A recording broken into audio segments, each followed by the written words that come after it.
বাড়ি শোনেন বন্ধুগণ, দক্ষিণ বিশুর ইউপি আমার বলিলাম এখন। আমার গানের উস্তাদ হলেন যিনি বাউল কিতাব আলী সাহেব, গিয়াছেন চলিয়া তাদের দরবারে গেলাম ভক্তি সালাম দিয়া।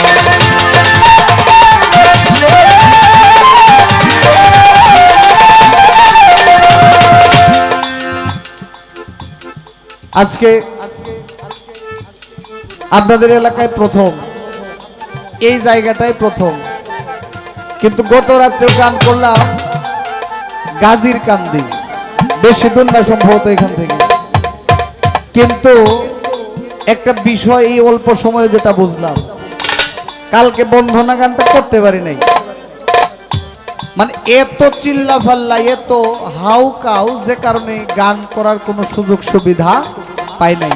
কিন্তু আজকে মাত্র দাঁড়াইলাম 5 মিনিট হয়েছে, কিন্তু 5 মিনিটে বোঝা যাইতেছে যে এই এলাকার অবস্থাটা একটু ভিন্ন।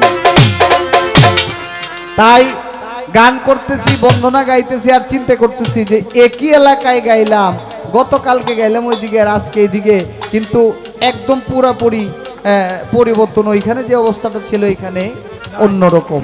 তাই খুব ভালো লাগতেছে, সকলের কাছে কৃতজ্ঞতা জানাই এত চমৎকার পরিবেশ দেওয়ার জন্য। বন্দনা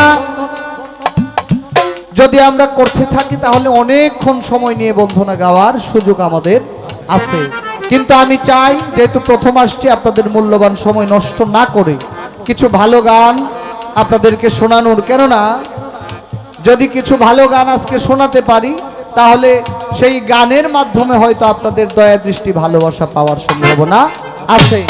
তাই বন্ধনা শেষ করার আগে আমার পরিচয়, আমার নাম মোহাম্মদ ফকির চাঁদ, এটা আমার উস্তাদ যিনি বাংলাদেশের প্রখ্যাত গীতিকবি সাধক বাউল কিতাব আলী সাহেব, ওনার দেয়া নাম, আমার গুরুর দেয়া নাম বাউল ফকির চাঁদ। আমার আর কিছুই নাই শুধু এই নামটা ছাড়া, আমার উস্তাদের দেওয়া নাম এই ফকির চাঁদ। আমি চেষ্টা করছি আমার গুরুর দেওয়া নামটা আপনাদের মধ্যে প্রচার প্রকাশ করার জন্য। তাই আমি মোহাম্মদ ফকির চাঁদ, আমার বাড়ি নেত্রকোনা সদর, দক্ষিণ বিশুরা ইউনিয়ন। আমার মোটামুটি যে ঠিকানা, এটা অস্থায়ী ঠিকানা, আমি আপনাদের সামনে তুলে ধরার চেষ্টা করলাম। সকলে আমার ভুল ত্রুটিগুলা ক্ষমা চোখে দেখবেন, এই আশা প্রত্যাশা রাখি। বন্ধনার কাজ শেষ করে এখন একটি নাতের আসল করে দয়াল নবীর শানে একটি গান করে বসে যেতে চাই। তারপরে আমার বিপক্ষে যিনি রয়েছেন উনি ওনার প্রথম আসরের কাজ শেষ করবেন। শেষ করার পরে কর্তাপক্ষ থেকে যে